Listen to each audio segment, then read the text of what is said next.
በስመ አብ ወወልድ ወመንፈስ ቅዱስ አሐዱ አምላክ። ፍቱዋትን ፍቁራትን ስድራ እግዚአብሔር ዝኾንኩም መላእ ዓለም ትርከቡ አቦታት አዴታት ሕዋትን ሓትን ከመይ ቀኒኻቱም ከመይ ዕልካቱም ከመይ ሓዲርካቱም አምላኽና ቅዱስ እግዚአብሔር ምሕረቱ ቸርነቱ በዚሑ ኣብ ሰዓት እዚ ክነመስግኖ ክንግዛሉ ክነኽብሮ አምልኾትና ክነጽንዕ ስለዝረዳና በመስጋና ክንጸንዕ ስለዝሐገዘና ስለዝረዳና ከም ድማ ቃል እግዚአብሔር ክንሰምዕን እግዚአብሔር ረዲኡና እሞ ክብሪ ምስጋና ንስሙ ይኹን ዝተመስገነ ይኹን። ቅዱስ እግዚአብሔር አምላኽና ኩሉ ጊዜ በብሰዓቱ በብመዓልቱ ንዓና ዘድልየና ነገር እናሃበ እናዓደለ ሰላም ክንሓድር ሰላም ክንውዕል ንምስጋና አንደበትና ክነቅንዕ ንዕኡ ንምዝካር ንምስተዋስ ድማ ልቦናና ክጸንዕ ኩሉ ጊዜ ዝረድአና ዝሕግዘና ኣብ ዓለም ዝተረሳዕና ዋላ ኣብ ዝመሰልናሉ እዋን ኩሉ እግዚአብሔር ምሳና ኮይኑ ረዲኡና እዩ እሞ ክንድቲ ክንገር ዘይኽእል ውዕለትኡ አምላኽና ቅዱስ እግዚአብሔር ሕዚ እውን ስሙ ዝተመስገነ ይኹን። ናይ እማ አምላክ ናይ ወላዲት አምላክ ናይ ቅድስት ድንግል ማርያም በረከታ ረድኤታ ጸሎታ ማላድነታ ቃል ኪዳና ንኹላትና ይሓልወና ናይ ኩሎም ቅዱሳን መላእክት ነቢያት ሐዋርያት ጻድቃን ሰማዕታት ፈጣን ዝኾነ ረድኤቶም በረከቶም ይጽሕና። ለማዓልቲ ከም ናይ ቅዱስ እግዚአብሔር አምላኽና ፈቃድ ኣብ መጽሐፈ ሳሙኤል ቀዳማይ ሳሙኤል ምዕራፍ 15 ቁጽሪ 22 ዝርከብ ናሁ ይሄይስ ሰሚዕ እምነ መስዋዕት ናሁ ይሄይስ ሰሚዕ እምነ መስዋዕት እምበኣር ካብ መስዋዕቲ ምእዛዝ ይበልጽ ካብ መስዋዕቲ ምስማዕ ይበልጽ። ቀዳማይ ሳሙኤል ምዕራፍ 15 ቁጽሪ 22 ነዚ ኃይለ ቃል መበገስ ጌርና ከም ፍቃድ ቅዱስ እግዚአብሔር አምላኽና ደቂ ሰባት ኩሉ ጊዜ እግዚአብሔር ዝኣዘዞም ነገር እናሰዓቡ እናተኸተሉ እናፈጸሙ ክነብሩ ከም ዝግብኦም ንምዝኽኻር ልዕሊ ኩሉ ድማ እግዚአብሔር ኣብ ኢድና ዝሓዝናዮ ዓብይ ውህብቶ ነዊሕ ጸሎት ብዙሕ መስዋዕት ብዙሕ ምጽዋት ዘይኮነስ ናይ እግዚአብሔር ትእዛዝ ምፍጻም ናይ እግዚአብሔር ትእዛዝ ንእሽተይ ትኹን ዓባይ ውህብቶና ኣብ ቅድሚ እግዚአብሔር ቅቡል ዋናው እግዚአብሔር ካባና ዝደልዮ ትእዛዝ እግዚአብሔር ምፍጻምና ተዓዘዝቲ ሙኻና እዚ በዚ ጸኒዕና ክነብር ንምዝኽኻር ዝተዳለወ ትምህርቲ ኩሉ ጊዜ እግዚአብሔር እንታይ ይሉኒ እግዚአብሔር እንታይ አዚዙኒ እናበልና ትእዛዝ እግዚአብሔር ንምሕላው ክንዳሉ እዩ ዝግበአና። ንዓና እንታይ እያ ተዓዚዝና እንታይና ዝተዓዘዝናዮ እናበልና ኣብ ቅድሚ እግዚአብሔር ክንነብር ነዚ ንምስትዋስ ኩሉ ጊዜ ድማ እግዚአብሔር ንዝእዘዝዎ እግዚአብሔር ቀረባ እዩ ንዝእዘዝዎ ሕራይ ንዝብልዎ እግዚአብሔር መልካም እዩ ሰናይ እዩ ኣብ ቀረባ እዩ ሰማዒ እዩ ሸላም እዩ ኣብ መወዳእታ እውን ክብሩ ንምግላጽ መንግስትን ዓና ንምውራስ ንምዕዳል ክመጽእ እንተልዎ እግዚአብሔር ኣብ መወዳእታ እውን ዝገብሮ ነገር እንተሃለወ ነቶም ዝተኣዘዝዎ ሕራይ ዝበልዎ መንግስቱ ከውርሶም እዩ እምበር ብናትና ዓቕሚ ሰሪሕኻ ጥራሕ ዝውረስ መንግስቲ ኣይኮነን ናይ እግዚአብሔር መንግስቲ ኩሉ ጊዜ ጎደሎ ስለ ዘለና እንታይ ደኣ እታ ምእዛዝና ሕራይ ምባልና ርኢኡ እግዚአብሔር ጎደሎና መሊኡ ተቐቢሉ እዩ መንግስቱ ዘውርሰና። ስለዚ ኩሉ ጊዜ እግዚአብሔር እንታይ ኣዚዙኒ እናበልና ጸኒዕና ክንነብር ንምዝኽኻር ዝተዳለወ ትምህርቲ እዩ።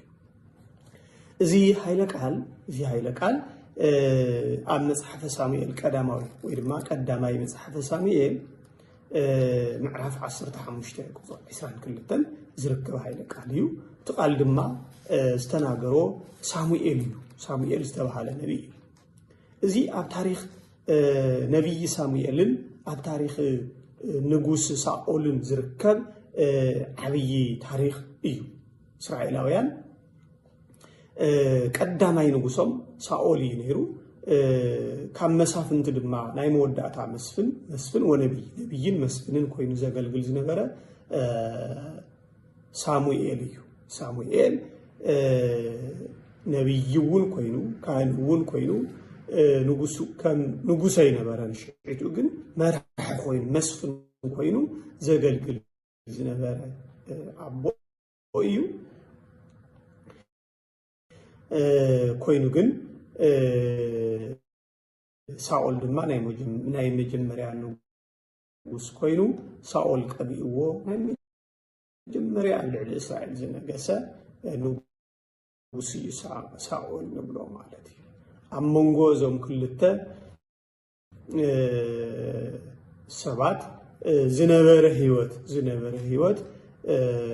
ዝገልጽ ታሪክ ኣሎ ኩላትና ምናልባት እንዲብናዮ ክንኸውን ንኽእል ኢና እንደዚህ እንዲብናዮ መጽሐፈ ሳሙኤል ብፍላይ ናይ ሳኦል ታሪክ መጽሐፈ ሳሙኤል ቀዳማዊ ካብ ቁጽሪ ካብ ምዕራፍ ትሽዓንተ ጀሚርና ክንረኽቦ ንኽእል ኢና ካብ ምዕራፍ ትሽዓንተ ጀሚርና ንረኽቦ ንኽእል ታሪክ እዩ ምዕራፍ 8 ክንርኢ እንተለና መጽሐፈ ሳሙኤል ቀዳማዊ ምዕራፍ 8 ክንርኢ እንተለና እስራኤላውያን ኣብ ልዕሊ ነቢይ ሳሙኤል ከም ኣህዛብ ንጉስ ንደሊ ኢና ኢሎም ክጠርዑ እንተለዉ ከመልክቱ እንተለዉ ክዕምፁ እንተለዉ ንርኢ ሳሙኤል ሽዑ ነቢይ ኮይኑ ቃል እግዚአብሔር እናተናገረ ካህን ኮይኑ መስዋዕቲ እናዕረገ መስፍን ኮይኑ ድማ እስራኤል መርሐ እዩ ዝነብር ነይሩ እስራኤላውያን ምድረ ርስቲ ምስ ወረሱ ናይ ኣህዛብ ልምዲ ካብ ግብፂ ሪኦምዎ ዝመፁን ኣብ ከባቢኦም ከድቦምዎም ዝነበሩን ኣህዛብ ስለ ዝኾኑን ናይ ኣህዛብ ኣነባብራ ደስ ስለ ዝበሎም ንጉስ ክሽወመልና ኢና እንደሊ ንጉስ ክመርሐና ኢና እንደሊ ንጉስ ይሃልወና ዝብል ጥርዓን ናብ ሳሙኤል ከቅርቡ እንተለዉ ሳሙኤል ድማ ናብ እግዚአብሔር ጥርዓኖም ኣቅሪቡ ግደፎም ንዓኻ ዘይኮኑ ንዒቆምኻስ ንዓይ እዮም ንዒቆምን እሞ ሽመሎም ኢሉ እግዚአብሔር ንሳሙኤል ንጉስ ክሸመሎም ኣዘዞ ሽዑኡ ነይሩ ሳኦል መንእሰይ ኮይኑ ዝጠፍኣ ኣእዱግ ኣቡኡ ክእልሽ ናብ ሳሙኤል ዝበፅሐ ማለት እዩ ታሪክ ነዊሕ ስለ ዝኾነ ኩሉ ክንትርኹ ኣይንኽእልን ናብ ሳሙኤል ኣእዱግ ክእልሽ እዩ ናብ ሳሙኤል ከይዱ እግዚአብሔር ግን ንሳሙኤል እንታይ ኢልዎ ናባኻ ይመጽእ ዘሎ ሰብ እሞ እቲ ናባኻ ዝመጽእ ዘሎ ሰብ ሽመሎም ንእስራኤል ኢልዎ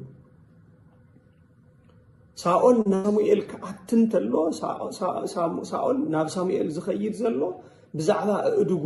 ነቢይ ስለ ዝኾነ ዓብይ ስለ ዝኾነ ኣቦ ስለ ዝኾነ ዝጠፍ ብዛዕባ እተን ዝጠፍኦ ኣእዱግ ክሓትት ክጥይቕ ጸሎት ክቕበል ካብ ነቢይ ድምፂ ክሰምዕ እዩ ናብኡ ዝኸደ ግን እግዚአብሔር ንንግስና ኣዳልይዎ ሓርይዎ ስለ ዝጸንሐ ሳኦል ናብ ሳሙኤል ከኣትን ተሎ እግዚአብሔር ሳሙኤል እንታይ በሎ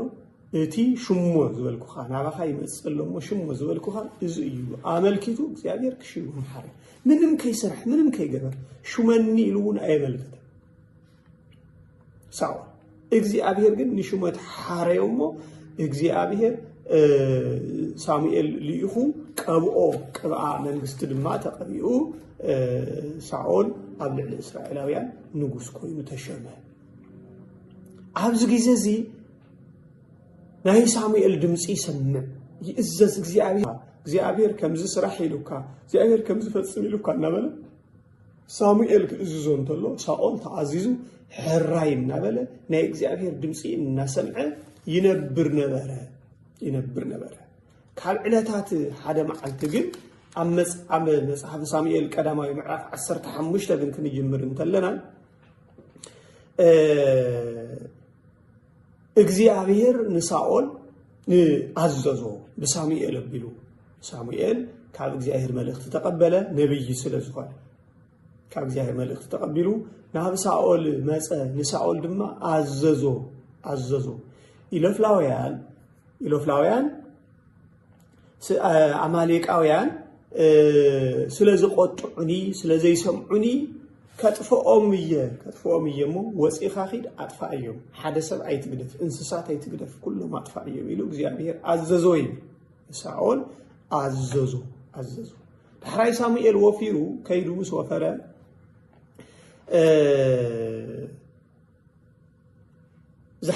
ዝሓመቁ አጥፊኡ ደምሲሱ ዝጠበቁ ግን እዚኣቶም ሃፍቲ ክኾኑና እዮም ኢሉ ዘሪፉ ተመለሰ ወይ ማሪኹ ተመለሰ ነቲ ሽዒትኡ ኣብ ልዕሊ አማሌቃውያን ኣብ ልዕሊ ኢሎፍላውያን ነጊሱ ዝነበረ ኣጋግ ዝተባሃለ ድማ ማሪኹ ሒዝዎ መፀ በዚ ግዜ እዚ ናይ እግዚአብሔር ድምፂ ስለዘይሰምዐ ናይ እግዚአብሔር ትእዛዝ ስለዘይሰምዐ እግዚአብሔር ንሳኦል ነዓቆ ይብል እግዚአብሔር ንሳኦል ነዓቆ ናብ ሳሙኤል ድማ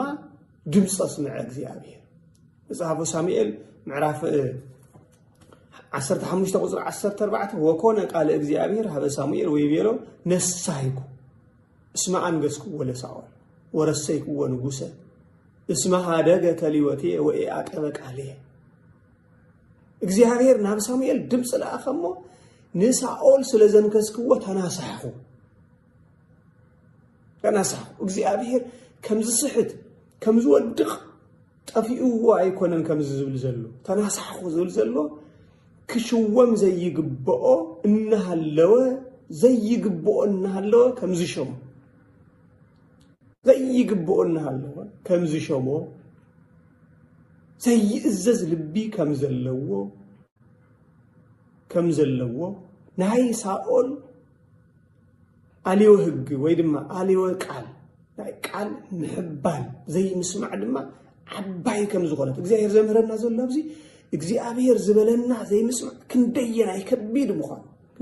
ከቢድ ምዃኑ ዝኣዘዝክዎ ኣይሰምዐን ወነሳይኩ እስመ አንገስክዎ ንሳኦል ስለዘንገስክዎ ተናሳሕኹ ተጸጸትኩ ተመለስኩ ወረሰይክዎ ንጉስ ስለዝገበርክዎ ተናሳሕኹ እስመ ሃደገ ተሊወቴ ንዓይ ምኽታል ንዓይ ምስዓብ ሸለል ኢሉ ኣሎ ገዲፎ ኣሎ ተመሊሱ ኣሎ ክሰምዐኒ ኣይከኣለን ወኢአቀበ ቃለይ ድማ ኣይሓለውን ልቢ ንበል ህዝበ እግዚአብሔር ኣቦታት እንዴታት ኣሕዋት ኣሓት ቃለይ ኣይሰምዐን ትእዛዘይ ኣያኽበረን ትእዛዘይ እንታይ ይበለን ኣይኽበረን እዚ ኩሉ ግዜ ብዛዕባ መስዋዕት እናሓስብ ሰባት መጀመርያ እግዚአብሔር እንታይ ኢሉ ኣዚዙኒ ከመይ መስዋዕት ክቐርብ እንታይ ዓይነት መስዋዕት ክቐርብ ቅድሚ መስዋዕት ምቕራበይ እንታይ ዓይነት ሰብ ክኸውን እንታይ ዓይነት ልቦና ክህልወኒ ይግባእ ኢልና ኣብ ቅድሚ እግዚአብሔር ጠጠው ክንብል እንተልና ኣብ ቅድሚ እግዚአብሔር ክንነብር እንተልና እግዚአብሔር እንታይ እዩ ዝኣዘዘና መጀመርያ እግዚአብሔር እንታይ ኢሉና መጀመርያ ናብ ልብና ክንምለሰለን ነዚ እዩ ሳሙኤል ንሳኦል እንታይ ኢልዎ ወናሁ ይሄይስ ሰሚዕ ምስማዕ ይበልጽ ምእዛዝ ይበልጽ እምነ መስዋዕት ካብ ምንታይ ካብ መስዋዕት እግዚአብሔር